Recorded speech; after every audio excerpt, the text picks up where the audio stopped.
Aga natapos meetings.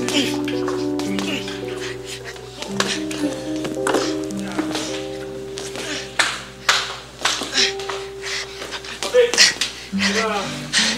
Kaibigan tayo na Charlie. Kalimutan mo? Oh, yan na pala eh. Aray ko. Ma. Dad! Hindi na. Okay na. Huwag na daw eh. Kare-kare. Kare-kare. Ma, gusto ko yun. Kare-kare. Ano? Anak, magpapasobra ako, ha? Bigyan mo si na Max. Lagi kang nandun, nakakahiya. Oo, wag na po. Matatapos na rin naman po yung project namin eh.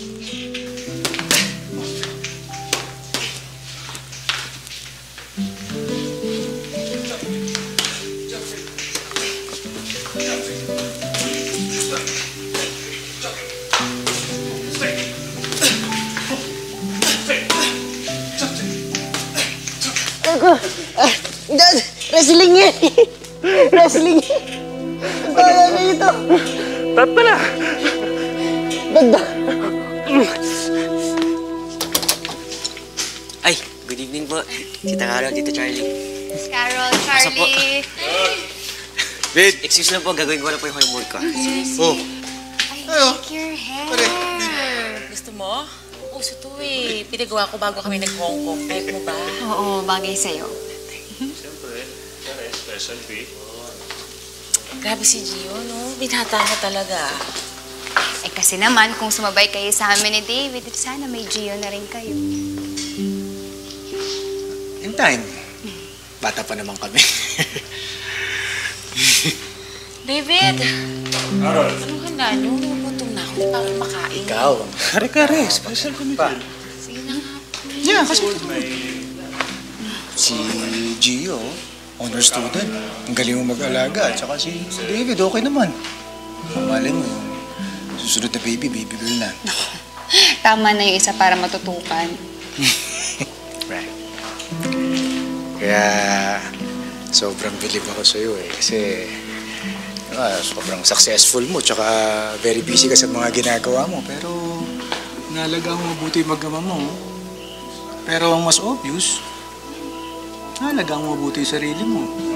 I mean, look at you, you look so young. Tsaka, parang palagi ka maganda. Don't you do that? Kumain na tayo.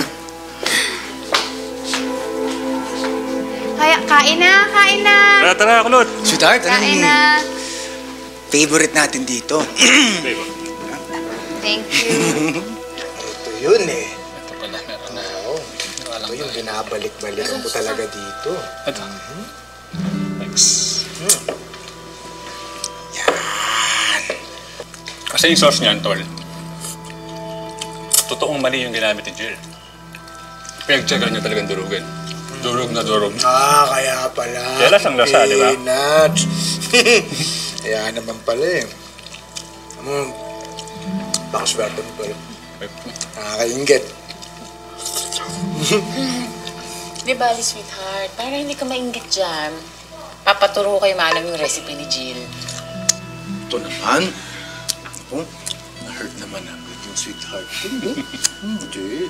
Ang ibig ko sabihin, maswerte kami pareho ni David sa mga napangasawa namin. Yun. Di ba, pareho? Buti na lang kasi nung high school kami, nakwento mo na ba kay Doc dito? Nung high school kami, Ulit-ulit. may pinangakuha ng kasal yan. Saro na naman. Sharon. Oh, Sharon. Sabi niya, antayin kita 5 years. Pagka-graduate siya. Oh, ano nangyari nung same day, cancel yung engagement. Nagalit na sa akin dyan si Sandy. Teka, bakit nagalit si Sandy sa'yo? Ito, chef. Nahuli kasi silang dalawa ni Queenie sa banyo. Si Queenie. Pinsan. Oo, pero seryoso. Seryosong usapan. Nagbago na ako simula nung nakilala ko si Jill. Marami siyang kasamang babae nun. Lahat magaganda. Pero siya lang talaga yung nag-stand out. Ano yun? Dapat first sight. Sobra.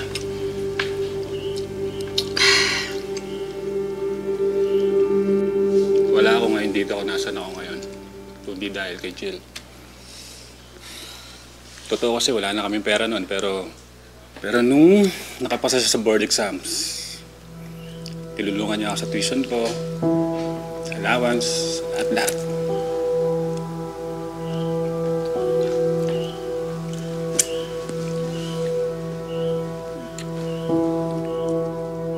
May gusto ba sa inyo ng beer? Kukuha ako. Well, sige. Isa. Excuse me.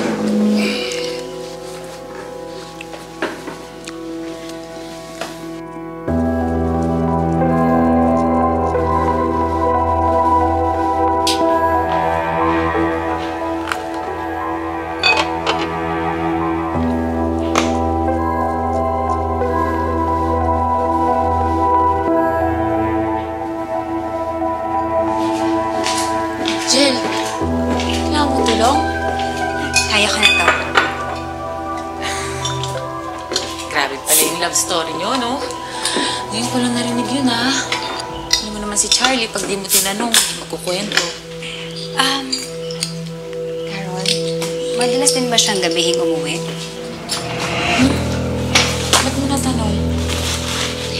Kasi ang sabi sa akin ni Grace, hanggang 4 p.m. lang yung office nila David. Pero umuwi kasi siya ng mga 7, 8 p.m. Oo. Kadalasan nga, mga 8 or 9 na eh. Tsaka bukod kay David, may mga iba pa siyang kliyente. Alam mo na, napaayos yung mga income taxes nila. May problema ba?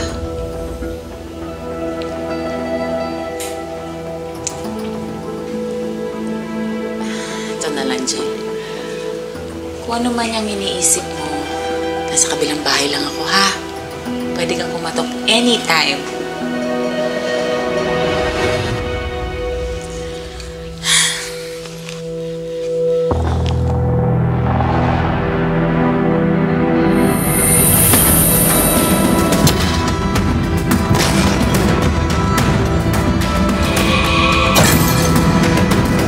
Saan mo nabili yan? Ito? Sa airport. Bakit? Nag-dry kasi lips ko eh.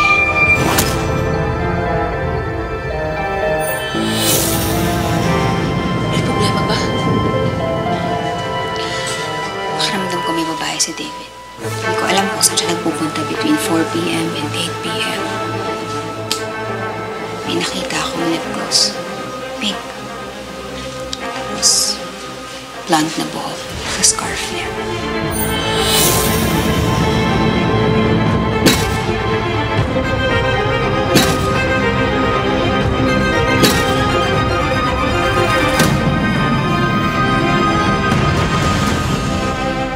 A doctor, mother, a wife, and a professor? Impressive. Sir, ako rin. Meron din po akong architectural firm. Nalalaki ka, kaya ng babae ka. Paimbestigahan niyo na po para malaman niyo kung meron nga o wala. Kung wala, makakatulog na kayo na mahimbing sa gabi. Ngayong Huwebes, magkakabit-kabit ang mundo ng mga ahas at inaahas. The Broken Marriage Vow.